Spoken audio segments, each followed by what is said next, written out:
The North, meaning the largest of the Seven Kingdoms, is an immense territory stretching from the neck to the wall, covering nearly a third of Westeros's total landmass. Despite its size, the North remains sparsely populated due to its harsh climate, with long, brutal winters that can last for years, testing the resilience of its people, who have adapted to survive in conditions that would break lesser men. The landscape is dominated by dense forests, including the ancient Wolfswood and the haunted lands of the haunted forest beyond the wall, alongside countless rivers, lakes, and mountains that create natural barriers, making invasion from the south exceptionally difficult, while also isolating northern communities from one another for months at a time during the worst winter storms. House Stark, the ancient rulers of the North, have held Winterfell for over 8,000 years, tracing their lineage back to Bran the Builder, who allegedly constructed the wall itself and founded their ancestral seat. The Starks are known for their unwavering honor, their adherence to the old gods of the forest, and their words, "Winter is coming," which serve as both a warning and a philosophy, reminding every generation that preparation and vigilance are the keys to survival in the North. Eddard Stark exemplified these values throughout his life, maintaining justice in the North and raising his children to understand that the man who passes the sentence should swing the sword, a principle that underscored the Northern belief that leadership requires personal accountability and moral courage, even when faced with impossible choices. The North's unique traits include its adherence to the old gods, with many northern houses still worshipping at heart trees in ancient godswoods, maintaining traditions that have long since faded in the more civilized south. The Northerners are also renowned for their fierce independence and martial prowess, with every able-bodied man expected to fight when called upon, creating armies of hardened warriors who excel in guerrilla warfare and defensive battles in familiar terrain. House Bolton, formerly the Starks' most dangerous bannermen, practiced the banned tradition of flaying their enemies alive, a horrific custom that earned them their sigil of the flayed man and a reputation for cruelty that persisted even after they were forbidden from continuing the practice. The North's vast distances and brutal climate make it nearly impossible for southern armies to conquer and hold, as numerous invaders throughout history have discovered to their cost, when their supply lines stretched too thin and their soldiers froze in the endless winter snows. The Vale of Arryn, meaning the Fertile Valley, is a mountainous region located in the east of Westeros, protected on all sides by the towering mountains of the Moon, which create a natural fortress, making the Vale one of the most defensible territories in the Seven Kingdoms. The region is accessible primarily through three treacherous mountain passes: the High Road, the Low Road, and the Bloody Gate, each heavily fortified and easily defended by small forces against much larger armies. The Vale's interior features lush farmland and prosperous towns that have remained largely untouched by the wars that have ravaged other kingdoms, allowing its people to maintain wealth and stability even during the most turbulent periods of Westerosi history. House Arryn, the rulers of the Vale, trace their lineage back to the Andal invasion, when they conquered the First Men and established their seat at the Eyrie, an impregnable fortress built into the side of the Giant's Lance Mountain, accessible only by a series of waycastles connected by treacherous paths, and, finally, a basket lift that can be sabotaged at any moment. Their words, "as high as honor," reflect their emphasis on chivalry, nobility, and martial excellence, with the Knights of the Vale considered among the finest heavy cavalry in all of Westeros, their reputation for honor and combat prowess making them sought-after allies in any conflict. Jon Arryn served as Hand of the King to Robert Baratheon for 17 years, and his murder set in motion the events that would eventually lead to the War of the Five Kings, demonstrating how even the death of one honorable man could destabilize an entire continent. The Vale's unique traits include the Ares Moon Door, a circular opening in the High Hall's floor that drops thousands of feet to the valley below, used for executions that leave no body to bury and serve as a terrifying psychological weapon against prisoners who must stand trial knowing their potential fate looms literally beneath their feet. The Vale also maintains the tradition of trial by combat more rigorously than other kingdoms, with champions regularly fighting to determine guilt or innocence in serious disputes. House Royce, one of the Vale's most powerful bannermen, still wears bronze armor inscribed with protective runes, connecting them to the ancient traditions of the first men who ruled before the Andals arrived. The mountain clans, who inhabit the Mountains of the Moon, are fierce tribal warriors who regularly raid Vale travelers, creating a constant security threat that the Lords of the Vale have never fully suppressed despite centuries of conflict. The Vale's isolation and self-sufficiency mean it can remain neutral in conflicts that consume the rest of Westeros, making its allegiance a prize worth courting by any faction seeking to tip the balance of power in their favor. The Riverlands, meaning the heart of the Seven Kingdoms, is a fertile region crisscrossed by numerous rivers, including the mighty Trident and its three main branches, the Red Fork, the Blue Fork, and the Green Fork, which converge to create a network of waterways that facilitate trade and transportation throughout the region. This central location has made the Riverlands incredibly wealthy through commerce, but also incredibly vulnerable to invasion, as every major war in Westerosi history has seen armies marching through these lands, burning crops, sacking villages, and leaving devastation in their wake. The flat terrain and lack of natural barriers mean the Riverlands cannot easily defend itself, making it dependent on alliances with stronger neighbors for protection. House Tully, the rulers of the Riverlands, hold their seat at Riverrun, a castle positioned at the confluence of the Red Fork and the Tumblestone River, with water gates that can be opened to flood the surrounding land, creating an island fortress that becomes nearly impossible to besiege.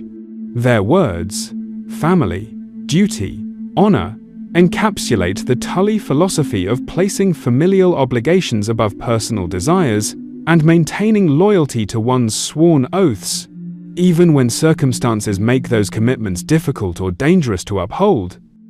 Hoster Tully arranged strategic marriages for his daughters, Catelyn to Eddard Stark and Lysa to Jon Arryn,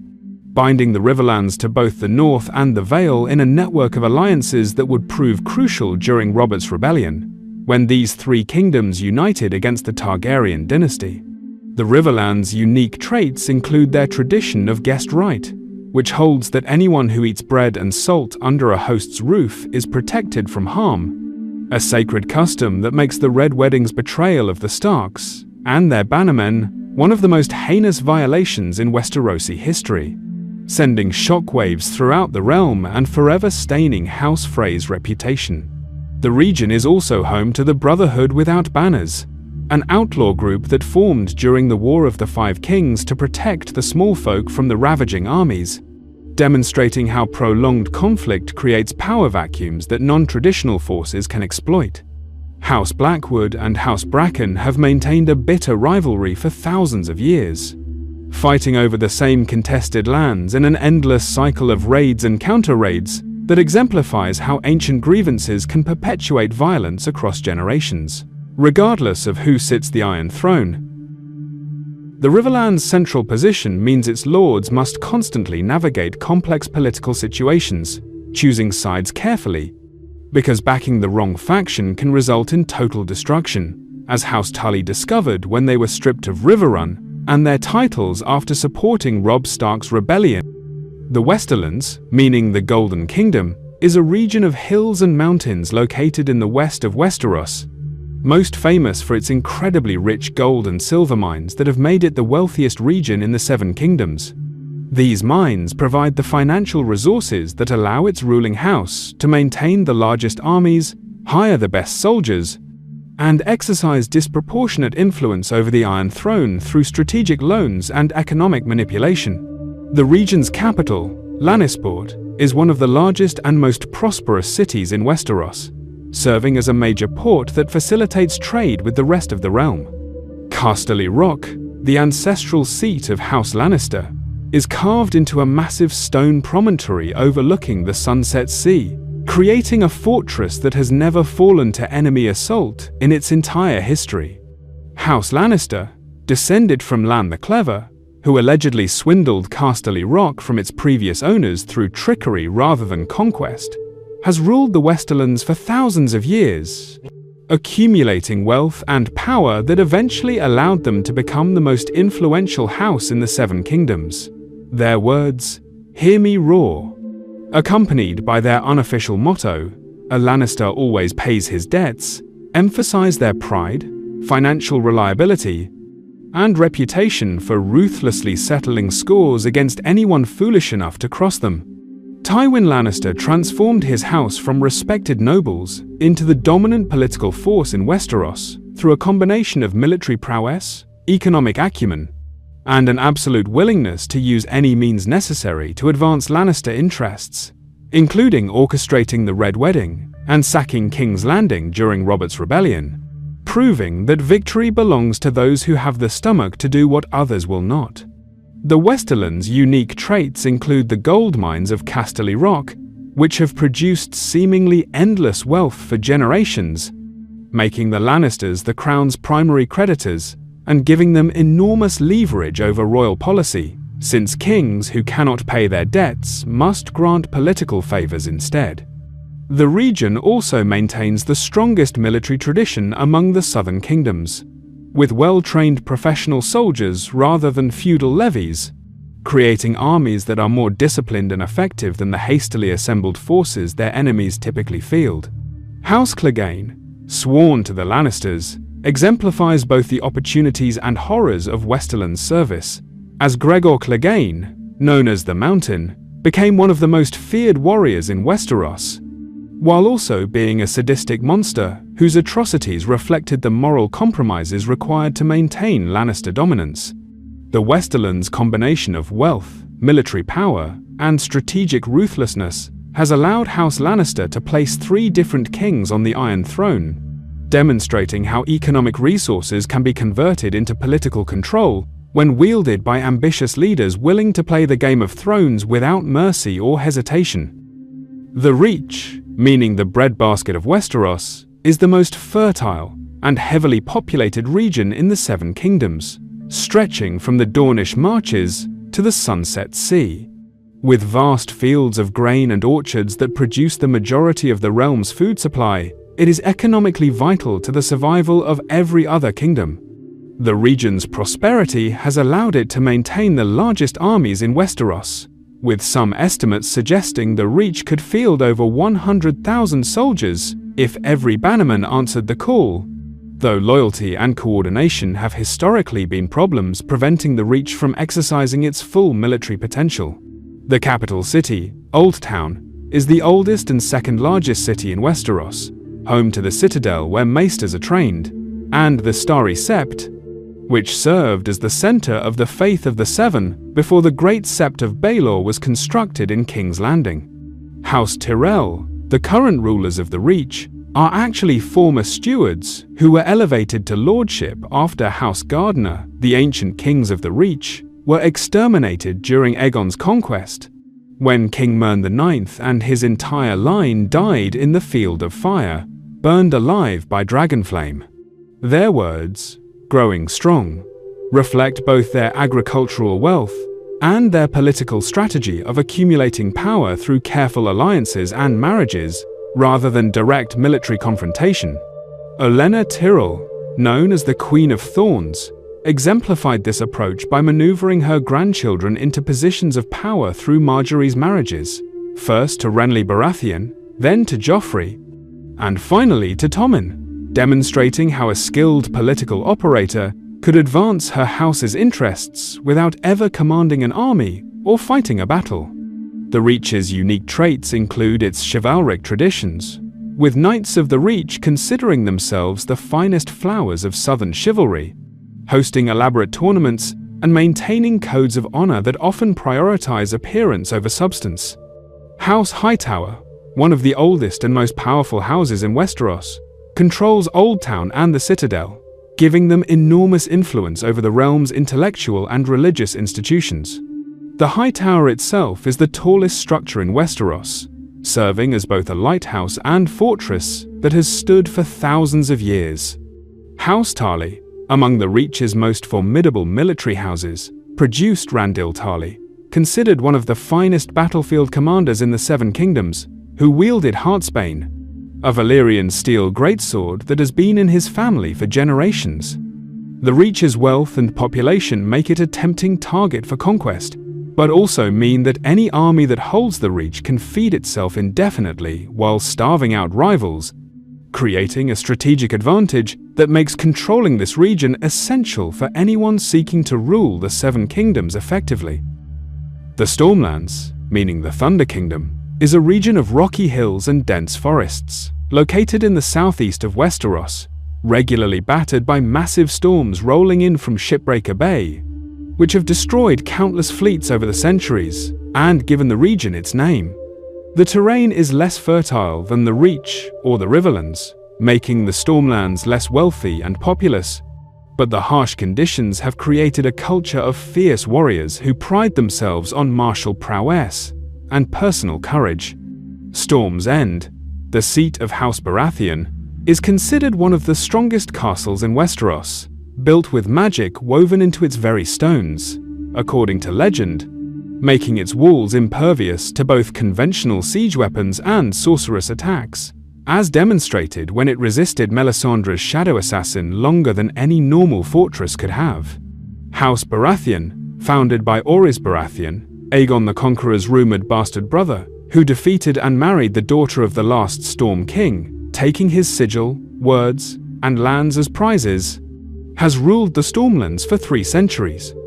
Their words, "Ours is the fury," perfectly capture the Baratheon temperament, characterized by powerful emotions, explosive tempers, and an unwillingness to compromise or forgive slights against their honor. Robert Baratheon embodied both the strengths and weaknesses of his house, leading a successful rebellion against the Targaryen dynasty through sheer martial prowess and force of personality, but proving unable to govern effectively in peacetime as his hedonistic tendencies and inability to manage the realm's finances created the power vacuum that his supposed heirs would struggle to fill after his death. The Stormlands' unique traits include the Dornish Marches, a contested borderland between the Stormlands and Dorne that has been the site of countless raids and skirmishes over thousands of years, creating a culture of permanent low-level warfare that keeps Marcher lords in a constant state of military readiness. Houses Caron, Dondarrion, and Swan, among others, have defended these borders for generations, producing some of the finest warriors in Westeros through necessity and tradition. The Stormlands also suffered disproportionately during Robert's Rebellion and the subsequent wars, as Storm's End endured a year-long siege that nearly starved its garrison to death before Davos Seaworth smuggled in onions and saltfish, earning his knighthood and creating a lasting bond between Stannis Baratheon and the former smuggler who would become his most loyal advisor. The region's combination of strong defensive positions, fierce warriors, and a strategic location between the Reach and Dorne makes it a crucial territory for any faction seeking to control southern Westeros. Dorne, meaning the Unconquered Kingdom, is the southernmost region of Westeros, characterized by desert wastes in the interior and lush coastlines along the Greenblood River and the Summer Sea, creating a harsh environment that has shaped Dornish culture into something fundamentally different from the rest of the Seven Kingdoms. The region's isolation and difficult terrain allowed it to resist Aegon's conquest for nearly 2 centuries, using guerrilla warfare and refusing pitched battles until the dragons were too old to threaten Dorne effectively, eventually joining the Seven Kingdoms through marriage rather than conquest, a source of enormous pride for the Dornish, who consider themselves equals rather than subjects. Sunspear, the seat of House Martell, overlooks the Summer Sea and serves as the region's capital, combining Rhoynish water gardens with Westerosi castle architecture, reflecting the unique cultural fusion that occurred when Nymeria led 10,000 ships of Rhoynar refugees to Dorne and married the ruling Martell lord, creating the modern Dornish identity. House Martell, rulers of Dorne, bears the title Prince or Princess rather than Lord because their realm remained independent longer than any other kingdom. Their words, unbowed, unbent, unbroken, encapsulate the Dornish refusal to submit to foreign rule and their fierce independence that continues to shape their relationship with the Iron Throne, even centuries after formally joining the Seven Kingdoms. Oberyn Martell, known as the Red Viper, exemplified Dornish culture through his mastery of poison, his sexual freedom, his passionate nature, and his absolute commitment to avenging his sister Elia, who was murdered during the sack of King's Landing, a quest that ultimately led to his death in trial by combat against Gregor Clegane, but not before he extracted a confession that confirmed Tywin Lannister's role in ordering the killings. Dorne's unique traits include its legal system, which practices absolute primogeniture, allowing women to inherit equally with men, and even before their younger brothers, creating a culture where female rulers are common, and women receive martial training alongside men. The region's Rhoynish heritage influences everything from architecture to sexual customs, with Dornish society being far more accepting of bastards and extramarital relationships than the rest of Westeros, where such children are stigmatized. House Dane of Starfall guards the Torrentine River and has produced some of the greatest knights in Westerosi history, including Arthur Dane, the Sword of the Morning, who wielded Dorne, a sword forged from a fallen star, and served in the Kingsguard under Aerys Targaryen. Dorne's hot climate, poisonous wildlife, and expertise with toxins make it a dangerous place for foreign armies, while the Dornish practice of guerrilla warfare means that even if an enemy takes castles, they cannot truly control the population, creating an ungovernable situation that has frustrated conquerors for thousands of years. The Dornish also maintain strong cultural ties to Essos through trade with the Free Cities, particularly Braavos, creating economic relationships that give them alternatives to depending entirely on the Iron Throne for their prosperity. The Crownlands, meaning the royal domain, is a relatively small region surrounding King's Landing and Dragonstone, consisting of lands directly administered by the Iron Throne rather than being granted to a major house. This region was carved out of territories formerly belonging to the Riverlands and the Stormlands after Aegon's conquest, establishing a royal domain that provides direct revenues to the crown without requiring intermediary lords who might develop divided loyalties. King's Landing itself grew from a small wooden fort into the largest city in Westeros, with over 500,000 inhabitants, making it a center of commerce, politics, and corruption, where the Game of Thrones is played most intensely, and where the distance between the highest nobility and the lowest small folk creates tensions that periodically erupt into riots and violence. House Targaryen, the former rulers of the Crownlands and the Seven Kingdoms, originated in Valyria and survived the doom through Daenerys the Dreamer's prophecy, which prompted them to relocate to Dragonstone over a century before the Cataclysm. Their words, fire and blood, reflect their draconic heritage and their willingness to use overwhelming force to achieve their objectives, as demonstrated during the conquest, when 3 dragons and a few thousand soldiers subjugated 6 kingdoms in just 2 years. Aegon the Conqueror established the Iron Throne by melting the swords of his defeated enemies with dragonfire, creating a deliberately uncomfortable seat that would remind every ruler of the cost of their power and the suffering required to establish their dynasty. The Crownlands' unique traits include Dragonstone, the ancient Targaryen seat carved from volcanic rock with dragon-shaped towers and gargoyles, which served as the staging ground for Aegon's conquest and later became the traditional seat of the heir to the Iron Throne. The region's proximity to King's Landing means its lords are deeply involved in court politics, with houses like Velaryon and Celtigar being among the few remaining families of Valyrian descent besides the Targaryens themselves, giving them a cultural connection to old Valyria that other Westerosi houses lack. Driftmark, the seat of House Velaryon, became immensely wealthy through naval trade and produced some of the finest sailors in Westerosi history, including Corlys Velaryon, the Sea Snake, whose 9 voyages made him richer than the Lannisters, and whose fleet protected the realm's coasts for decades. The Crownlands also contain the Kingswood, which has historically harbored outlaws and rebels, including the infamous Kingswood Brotherhood, who terrorized the region during Aerys Targaryen's reign until they were destroyed by the Kingsguard. The region's strategic importance lies not in its size or resources, but in its direct control by the Iron Throne,